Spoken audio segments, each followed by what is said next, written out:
Bismillahirrahmanirrahim. Assalamualaikum warahmatullahi wabarakatuh. Alhamdulillahi rabbil alamin, wal aqibatu lil muttaqin, wala udwana illa 'alal zalimin.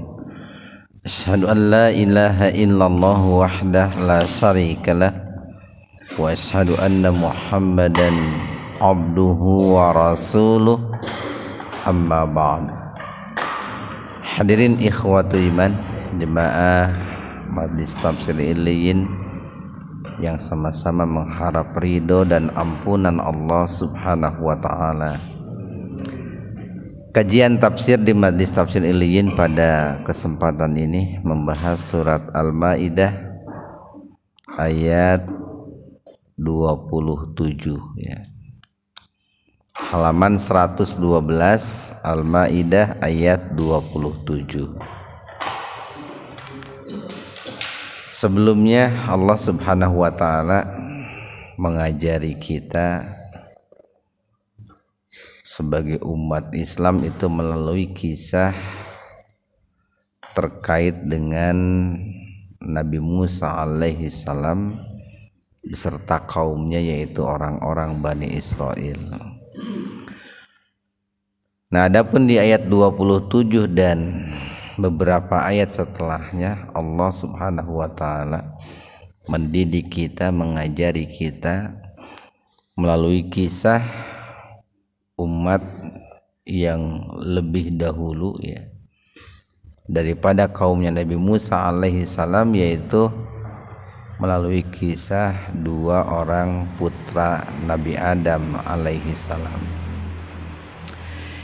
Di ayat 27 ini Allah berfirman, watslu, dan bacakanlah. Ini secara tekstual khitab ayat ini atau perkataan ayat ini Allah tujukan kepada Nabi Muhammad sallallahu alaihi wasallam. Kalau untuk konteks hari ini tentu yang diperintah untuk bertilawah atau menyampaikan, membacakan ayat ini adalah kita semua. Di watslu, wa dan uslu, bacakanlah, tilawahkanlah itu alaihim, kepada mereka. Siapa mereka di sini? Mereka adalah orang-orang Yahudi, orang-orang Nasrani yang pada saat itu hidup di zaman Nabi Muhammad SAW saat beliau berada di Madinah, karena ayat ini kan Madaniyah. Apa yang mesti ditilawahkan atau dibacakan itu naba'ana, berita ya, berita besar itu. Surat An-Naba itu diberi nama An-Naba, berita besar, karena berbicara tentang yaumul akhir itu. Nah, sebetulnya berita tentang dua putra Nabi Adam itu pun termasuk salah satu di antara berita besar itu. Karena di situ ada peristiwa yang sangat besar yang kita sebagai manusia, khususnya umat Islam, harus mengambil ibroh ya, pelajaran dari kisah tersebut. Jadi naba'a ya, berita, ibnai, nah kalau satu orang anak itu ibnun, Pak, ibnun. Kalau dua orang anak ibnai. Ibnai, dua orang anak Adam, Nabi Adam alaihi salam, bil haqqi, dengan benar.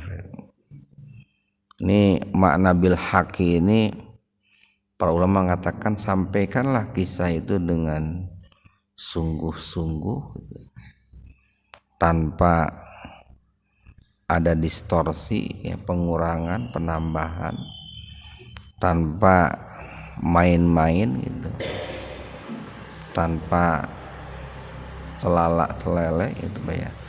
Kenapa? Karena ketika kisah itu disampaikan dengan banyak guyonan gitu ya, itu tidak akan sampai pesan yang ingin disampaikan oleh kisah tersebut. Ketika korroba kurbanan itu, di korroba yukorribu kurbanan. Ini kata korroba, baknya pakai alif, korroba itu. Ini kan kata kerja nih, baknya pakai alif karena yang melakukannya itu 2 orang gitu Pak. Kalau yang melakukannya 1 orang itu tanpa alif, korroba. Korroba yukorribu. Kalau ini korroba yukorribu. Nah, ketika keduanya itu mendekatkan diri kurbanan ya, dengan sesuatu yang bisa mendekatkan diri. Jadi kalau kita baca kisah lengkapnya itu kan, pada saat itu Nabi Adam beserta istrinya Siti Hawa itu kan selalu melahirkan anaknya itu kembar gitu. Selalu melahirkan anaknya itu kembar. Ketika melahirkan anak yang pertama itu pun kembar, yaitu Qabil ya, Qabil dengan Iklima gitu. Sajodo itu Pak, sajodo. Ketika melahirkan anak yang kedua pun itu pun kembar, itu Habil dengan siapa itu. Nah, kenapa kok Allah itu melahirkan, atau kenapa Siti Hawa atas takdir Allah melahirkan anaknya itu selalu kembar? Ini kan dalam rangka untuk melestarikan kehidupan manusia, sehingga pada saat itu yang namanya saudara itu boleh menikah dengan saudaranya. Katakanlah kembarannya Qabil boleh menikah dengan kembarannya Habil saat itu Pak. Nah, ini adalah syariat yang dihapus ini Pak. Syariat Nabi sebelumnya yaitu Nabi Adam dihapus oleh nabi-nabi sesudahnya, ataupun dihapus oleh syariat Nabi Muhammad khususnya.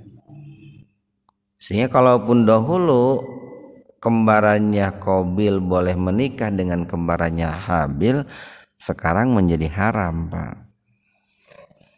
Menikah dengan saudara kandung itu haram, dengan adik kakak itu haram. Dulu dibolehkan karena kan kalau tidak dibolehkan bagaimana akan bertambah umat manusia gitu. Jadi ketika keduanya itu melakukan sesuatu yang bisa mendekatkan diri mereka kepada Allah. Di kurban itu adalah sesuatu yang bisa mendekatkan diri kita kepada Allah. Nah, dahulu Pak, yang namanya kurban itu nih, itu tidak mesti seekor hewan ternak, domba atau sapi atau unta. Dahulu tidak. Apa saja dulu, apa saja yang bisa mendekatkan diri kita kepada Allah. Awalnya begitu. Nah, kita kan sekarang umatnya Nabi Muhammad, syariat Islam itu sudah disempurnakan. Nah, Nabi Muhammad mencontohkan menyembelih hewan kurban itu yang seperti kita ketahui hari ini gitu. Ada sapi, ada domba, ada kambing, ada kerbau dan lain sebagainya. Ya tentu itu kita harus mengikutinya gitu. Cuman asalnya nih Pak, asalnya yang namanya kurban itu tidak mesti hewan. tapi disesuaikan saja dengan apa yang dimiliki oleh seseorang. Sehingga oleh para ulama dipahami secara sederhana Pak, yang namanya kurban atau secara bahasa Pak. Secara bahasa yang namanya kurban itu adalah kita melakukan satu aktivitas ibadah yang bisa mendekatkan diri kita kepada Allah. Makanya ketika kita ditanya, apakah Bapak mau kurban? Nah itu. Lalu kita menjawab tidak. Nah, itu salah jawabannya kalau ditinjau secara bahasa. Apakah Bapak mau mendekatkan diri kepada Allah? Tidak. Kan salah Pak. Saya mau menjauhkan diri kepada Allah, berarti kan begitu maknanya. Jadi kalau secara bahasa, ketika kita ditanya apakah Bapak mau berkurban, insya Allah gitu. Kenapa? Karena secara bahasa yang namanya kurban itu tidak mesti hewan ternak. Tapi kalau memang pertanyaan yang dimaksud itu adalah secara istilahi ya para ulama, kita mafhum bahwa yang namanya kurban itu adalah menyembelih hewan ternak sesuai dengan yang disyariatkan oleh Rasulullah. Nah dikisahkan itu kan kalau dalam beberapa kisah itu, dalam beberapa riwayat, pada saat itu kan Qabil ya, Qabil itu kan profesinya sebagai petani. Sementara adiknya Habil itu berprofesi sebagai peternak gitu. Nah pada saat itu mereka berkurban sesuai dengan apa yang dimilikinya ya, atau sesuai dengan profesinya gitu. Makanya Qabil itu kan berkurban dengan hasil pertaniannya gitu. Sementara Habil berkurban itu dengan hasil peternakannya. Nah dari situlah kita menyimpulkan bahwa esensi atau hakikat daripada kurban itu adalah ketakwaan, keikhlasan, keikhlasan. Kenapa? Karena yang menjadikan kurbannya Qabil itu tidak diterima oleh Allah itu bukan karena hasil pertaniannya, bukan. Tapi karena Qabil saat berkurban dengan hasil pertaniannya itu tidak dibarengi dengan ketakwaan, tidak dibarengi dengan keikhlasan. Berbeda dengan Habil, dia berkurban dibarengi dengan ketakwaan dan keikhlasan. Nah pada saat itu kenapa gitu Allah mensyariatkan melalui Nabi Adam agar kedua putranya itu berkurban? Ya itu dari tadi, karena kedua-duanya itu baik Qabil ataupun Habil secara manusiawi gitu Pak ya, mereka berdua menginginkan yang cantik kan begitu Pak, yang cantik. Qabil menginginkan iklima, Habil pun menginginkan iklima. Maka oleh Nabi Adam sebagai ayahnya, kalau begitu kalian berdua akan diuji, yaitu dengan diperintahkannya untuk berkurban. Nah pada saat itu dikisahkan bahwa ciri ya orang yang berkurban lalu kurbannya diterima itu biasanya disambar oleh api gitu Pak. Nah kurbannya Habil itu yang disambar oleh api. Nah maka dari situlah para ahli mengatakan kalau yang namanya laki-laki Pak, punya karakter berbeda dengan perempuan. Laki-laki itu lebih memandang pasangan hidup, memilih pasangan hidup itu karena kecantikannya, bukan karena duitnya. Tapi berbeda dengan perempuan. Perempuan itu kalau cari pasangan lebih mengutamakan duitnya ketimbang ketampanannya, Pak. Begitu. Coba saja Pak nih, kalau saya tawarkan ke bapak-bapak, seandainya bapak-bapak masih bujangan gitu, itu kan mencari jodoh itu yang diutamakan itu kecantikannya, bukan isi pesaknya gitu, bukan duitnya. Itu kalau laki-laki Pak. Makanya jarang Pak ada yang namanya seorang bujang, walaupun ada ya, yang namanya pemuda menikah dengan ini jarang. Berbeda dengan perempuan Pak. Perempuan banyak yang menikah dengan aki-aki. Nu penting aki-aki dompetna kandel, kan begitu. Itu karakter yang berbeda antara perempuan dan laki-laki itu. Nah itu salah satunya itu dilihat dari masa lalunya pun begitu. Jadi ketika keduanya Qabil dan Habil itu mereka melakukan satu ibadah yang bisa mendekatkan diri mereka kepada Allah. Patukubila, maka diterimalah. Nah, apa yang diterima? Kurbannya min dari ahadihima, salah seorang keduanya. Itu Habil yang kurbannya diterima, itu adiknya. Wa dan lam tidak yutaqabbal, diterima dan tidak diterima minal akhar, dari yang lain, dari kakaknya yaitu yang bernama Qabil itu.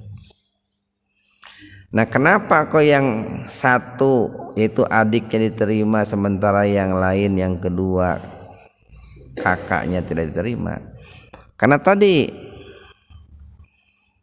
adiknya Habil berkurban dengan ikhlas Pak. Ikhlas. Sementara Qabil kakaknya berkurban tidak ikhlas. Tidak ikhlas itu. Qala, berkatalah nih. Siapa yang berkata? Kakaknya.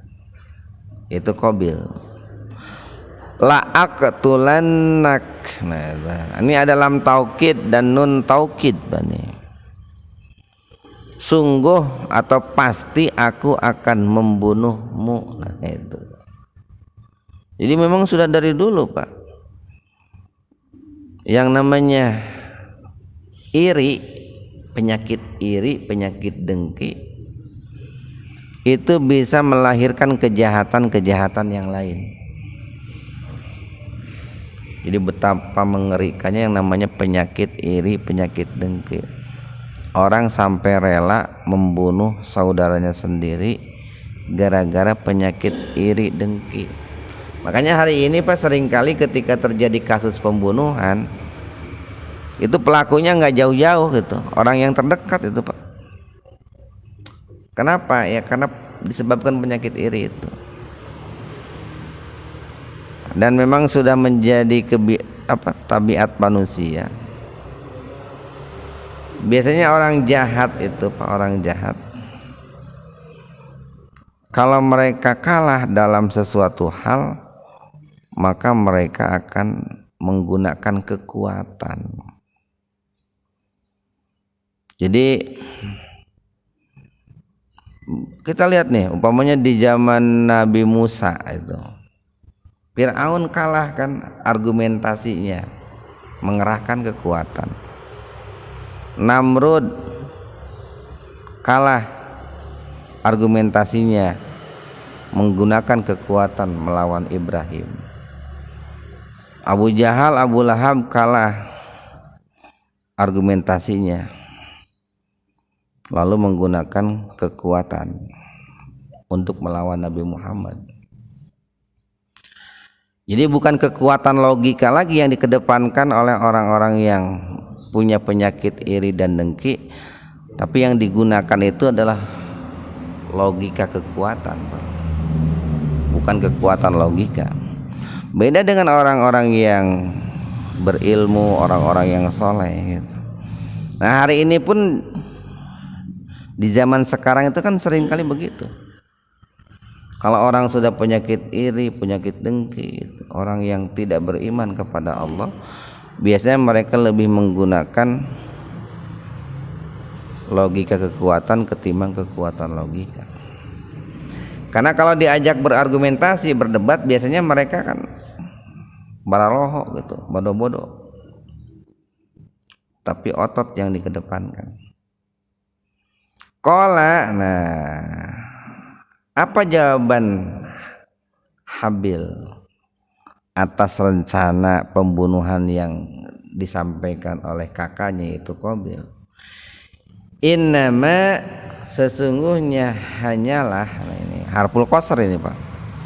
Yataqabbalullahu, Allah akan menerima minal muttaqin, kurban yang dilakukan oleh orang-orang yang bertakwa. Salah satu indikator orang bertakwa, dia ikhlas ya. Motif dan tujuan daripada kurbannya itu adalah ikhlas. Makanya kan dalam ayat lain kan dikatakan la yanalullahu luhumaha wala dima'uha walakin yanaluhu taqwa. Allah itu tidak membutuhkan daging kurban dan tidak membutuhkan darah kurban. Yang Allah butuhkan adalah ketakwaannya. Dan ini luar biasa nih bahasanya Habil atau jawabannya Habil atas pembunuhan, atas rencana pembunuhan kakaknya Qabil.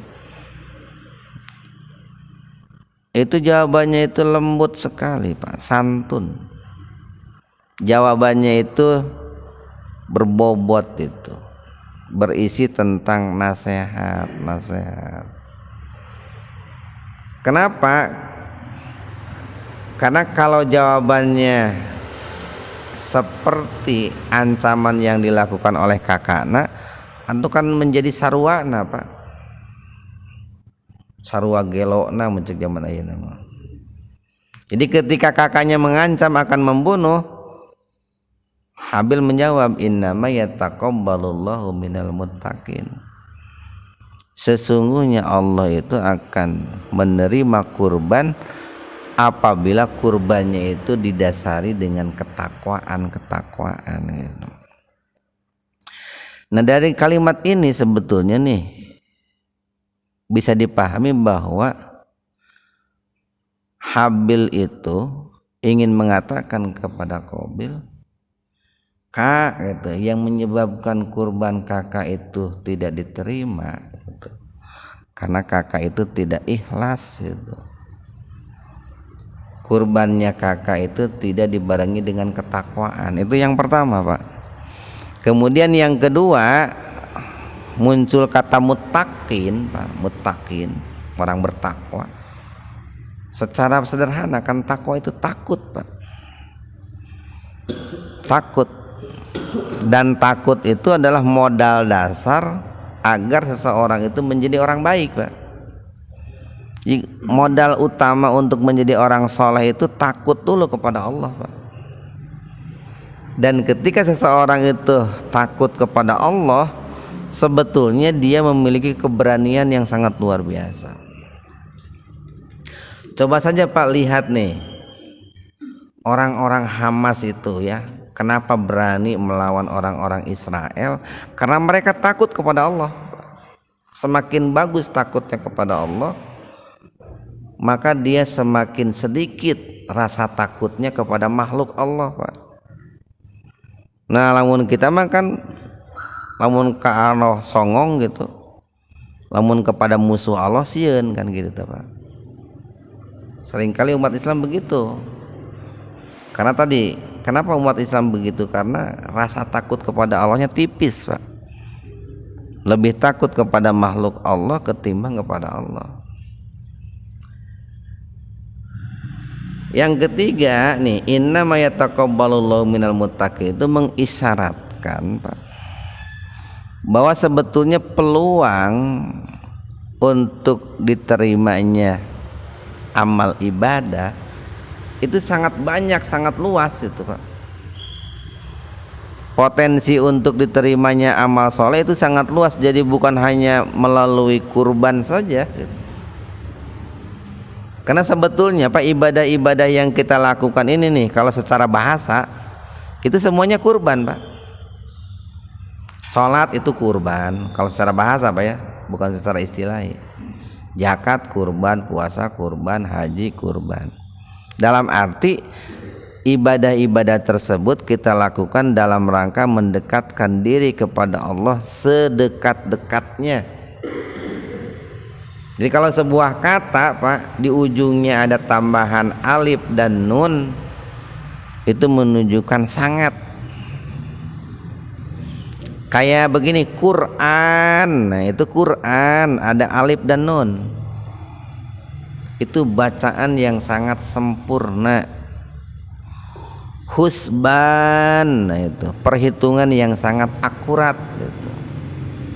Ada khusron, nah itu kerugian yang sangat besar itu. Termasuk insan, nah itu Pak, kita akan disebut insan itu kalau manusia, betul-betul manusia, maka dia itu akan disebut sebagai insan gitu. Makanya kan kita dididik itu tujuannya dalam rangka memanusiakan manusia Pak. Sebab banyak manusia yang belum menjadi manusia. Tujuan pendidikan kan itu. Atau kalau dalam bahasa ulama katakan Al-Imam Al-Ghazali, tujuan pendidikan pembinaan itu adalah untuk menjadikan kita manusia sebagai al-insan kamil, manusia yang paripurna itu. Kita lanjutkan nih ayat 28. Lain sungguh jika, la sungguh in jika, basat Pak. Nah, basato itu kan membentangkan Pak. Atau kalau berkaitan dengan tangan, membunuh, melayangkan gitu. Sungguh jika engkau melayangkan ilayya kepadaku yadaka tanganmu, atau sungguh jika engkau mengayunkan tanganmu terhadapku, litaqatulani, nah untuk membunuhku. Nah jawabannya pun luar biasa nih, argumentasi yang disampaikan oleh Habil itu. Tidaklah atau tidak akan anak aku bibasitin melayangkan ya dia tanganku ilaika kepadamu li untuk aktulaka membunuhmu. Jadi jika seandainya engkau wahai kakakku melayangkan tanganmu untuk membunuhku, mengayunkan tanganmu untuk membunuhku, maka aku tidak akan seperti itu. Aku tidak akan membalasnya, aku tidak akan melawannya dengan melayangkan tanganku, mengayunkan tanganku untuk membunuhmu. Nah ini kan menunjukkan bahwa Habil itu berusaha untuk menenangkan kakaknya, meredam amarah kakaknya, atau menyadarkan emosi kakaknya itu. Sambil diberikan alasan lagi nih, ini sesungguhnya aku akhafu, nah takut, Allah kepada Allah, Rabbal alamin, Rabb alam semesta. Sebetulnya antara khauf dengan takwa itu arti dasarnya sama Pak. Takwa arti dasarnya takut, khauf pun arti dasarnya takut. Cuman bedanya begini, para ulama mengatakan kalau al-khauf itu takut, ya, takut kepada Allah, di mana ketakutan itu disebabkan atas sifat-sifat Allah yang menunjukkan kegagahannya, keperkasaannya. Kan Allah itu punya sifat al-jabbar, al-mutakabbir, al-muntaqi, maha penyiksa. Nah itu al-khaufa.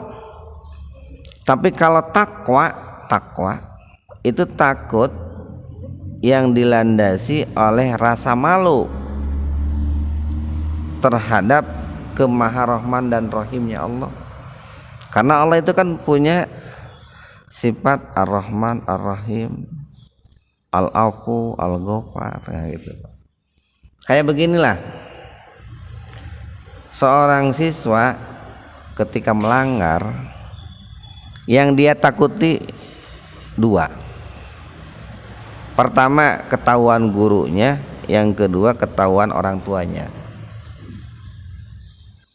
Ketika siswa itu takut oleh gurunya, itu bisa jadi takut akan ancamannya. Tapi kalau seorang siswa itu takut sama orang tuanya, itu bukan takut sama ancamannya, tapi lebih takut karena jasa-jasa orang tuanya, kebaikan-kebaikan orang tuanya. Nah biasanya anak itu lebih takut kepada orang tuanya ketimbang gurunya, Pak. Makanya jalan terakhir itu biasanya kata gurunya dipanggil orang tuanya tuh. Lamun anak teh geus bader pisan gitu, Pak. Karena biasanya anak lebih segan kepada orang tuanya ketimbang kepada gurunya.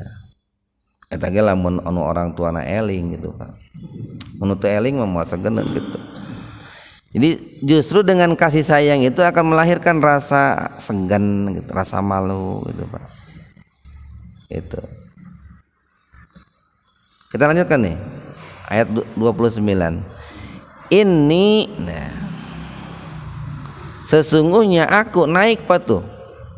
Jadi nasihat-nasihat yang disampaikan oleh Habil kepada Qabil ketika Qabil berencana untuk membunuhnya itu naik. Pertama, diingatkan akan pentingnya keikhlasan. Engkau itu kurbannya tidak diterima karena tidak bertakwa. Innama yataqabbalullahu minal muttaqin. Kemudian yang kedua, jika engkau ingin membunuhku dengan melayangkan tanganmu, aku tidak akan melayangkan tanganku. Yang ketiga, saya itu takut terhadap Allah, Dat yang maha gagah, yang maha perkasa. Kemudian yang keempat nih di ayat 29, ini sesungguhnya aku uridu menginginkan angtabu'a, supaya engkau itu memikul gitu, bi ismi, dosaku, wa ismika, dan dosamu gitu. Patakuna min ashabin nar, sehingga engkau menjadi penghuni neraka. Naik tuh, Pak, naik. Jadi dengan cara ini tidak bisa, dengan cara itu tidak bisa, akhirnya diingatkanlah kakaknya itu dengan ancaman siksa api neraka. Diharapkan dengan diingatkannya dengan ancaman siksa api neraka itu, kakaknya itu menjadi sadar gitu. Saya itu tidak akan melawanmu, Kak, gitu. Saya itu tidak akan melayangkan tanganku gitu. Saya lebih menginginkan kakak itu saya lebih menginginkan kakak itu memikul dosaku dan dosamu sehingga kakak menjadi penghuni neraka. Itu kan mestinya, Pak, kalau orang itu takut kepada Allah, saat diingatkan dengan api neraka itu kan dia akan sadar, Pak, kembali kepada jalan yang benar. Emosinya akan reda kan. Mestinya kan begitu atau diharapkan begitu. Wadzalika, dan itulah jazaa'u balasan adz-dzalimin, orang yang berbuat zalim. Fatawa'at. Nah, akan tetapi apa yang terjadi? Fatawa'at. Tatawu itu kan sunnah, mudah, fleksibel gitu. Jadi dengan diingatkan sisa api neraka itu, kakaknya itu bukan malah sadar Pak, malah fatawa'at lahu nafsuhu qatla ahihi. Itu Qabil itu bukan mengurungkan niatnya, tapi malah melayangkan, mengayunkan tangannya atau mendorong jiwanya qatla akhihi untuk membunuh saudaranya. Faqatalahu, kemudian dia membunuhnya. Fa'asbaha, maka jadilah minal khasirin. Qabil itu termasuk orang-orang yang merugi, Pak, merugi. Faba'asallahu ghuraba. Ini kan dikisahkan begini. Pada saat Qabil itu, atau setelah Qabil itu membunuh Habil, itu kan mayatnya itu tergeletak gitu. Kenapa? Karena Qabil tidak bisa bagaimana atau apa yang mesti dilakukan setelah adiknya terbunuh. Mestinya kan dikuburkan Pak, dikebumikan gitu. Nah ini yang menjadi dasar Pak, yang menjadi dasar kenapa kita umat Islam kalau ada orang yang meninggal itu diajarkan untuk tadi memakamkan atau menguburkan jenazahnya. Berbeda berbeda dengan agama-agama yang lain. Kan ada yang dibakar gitu Pak ya. Nah kita umat Islam itu kan dikebumikan, dikuburkan. Ini salah satunya ini dari dulu Pak, dari mulai zaman Nabi Adam itu, ketika Qabil membunuh Habil. Nah cuman Qabil tidak tahu apa yang mesti dia lakukan. Faba'asallahu, maka Allah mengirim apa? Ghuraba. Ada yang menafsirkan ghuraba itu gagak, semacam burung gagak. Yabhasu, lalu kemudian si gagak itu, yabhasu itu arti dasarnya itu mencari Pak, mencari. Cuman karena kasusnya ini adalah kasus pembunuhan dan yang diceritakannya pun yang mencarinya itu adalah gagak, maka dimaknai yabhasu itu nyakar, mun bahasa orang mana ngoreh-ngoreh lah. Ngoreh-ngoreh itu kan mencari Pak gitu ya. Kokoreh gitu. Cacakar, mencari gitu. Ngaguarkeun bisa lah orang Sunda. Maka dia itu ngoreh-ngoreh fil ardi, tanah. Tujuannya untuk apa? Liyuriyahu, supaya Qabil itu melihatnya. Kaipa, bagaimana yuwari, menguburkan sau'ata akhihi, jenazah saudaranya. Qala, berkata tuh Qabil itu, ya wailata, celaka aku. A'ajaztu an akuna misla hadal ghurab. Ini Pak, mukjizat itu kan lemah Pak. Jadi a'ajaztu itu adalah sebuah ungkapan, kenapa kok aku ini bodoh sekali gitu. Kenapa aku ini kok lemah sekali gitu. Sehingga untuk menguburkan jenazah saudaraku saja harus diajari oleh seekor burung gitu Pak. Muncul kan Pak tuh, muncul penyesalan. Jadi orang kalau sudah berbuat jahat yang mungkin sebelumnya sudah diingatkan berkali-kali, dinasehati berkali-kali, tapi tetap kekeh melakukan kejahatan, katakanlah pembunuhan, pada akhirnya muncul penyesalan tuh, penyesalan. Bahkan ketakutan Pak, takutan. Dan biasanya kalau orang itu sudah sangat takut, sudah sangat sedih, itu pikirannya blank gitu Pak, blank. Makanya kita diperintahkan menghadapi masalah itu kenapa harus tenang Pak,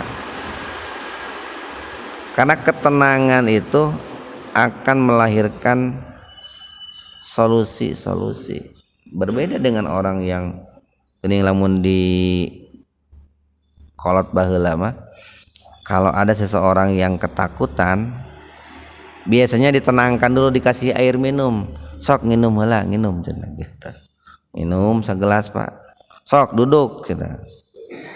Geus duduk teh tarik napas, sok nyarita, kan gitu tuh Pak. Kenapa? Karena kalau orang itu takut Pak, takut itu gelap, itu blank itu. Bahasa budak ngorain mah poek cenah gitu Pak. Poek teu ngarti cenah gitu. Sarua si Qabil pun begitu. Setelah membunuh saudaranya itu muncul ketakutan, muncul juga kesedihan Pak. Nganya eta Pak. Sesal kemudian itu kan tiada berguna. Fa'uwari sau'ata ahihi, kemudian Qabil itu menguburkan jasad saudaranya. Fa'asbaha minan nadimin, maka jadilah Qabil itu termasuk orang-orang yang menyesal. Kan hanjakal Pak, hanjakal menyesalnya itu kemudian Pak, sudah abu sudah menjadi arang, arang sudah menjadi abu ya. Nah, dari kisah ini mengajarkan kepada kita tentang betapa berbahayanya orang yang iri, yang dengki, dan betapa pentingnya kita memupuk yang namanya ketakwaan, keikhlasan Pak. Karena biasanya Pak, orang yang iri itu, orang yang iri dia keikhlasannya tidak baik Pak. Semakin baik keikhlasannya, itu akan semakin terkikis sifat iri. Kalau orang yang iri itu kan biasanya ingin pamer, itu kan ingin kelihatan oleh manusia Pak. Itu kebalikan daripada ikhlas. Nah, disinilah kita pentingnya memupuk keikhlasan dan mengikis penyakit iri. Mudah-mudahan ada manfaatnya untuk kita semua. Subhanakallahumma bihamdika asyhadu an la ilaha illa anta astaghfiruka wa atubu ilaik. Assalamualaikum warahmatullahi wabarakatuh.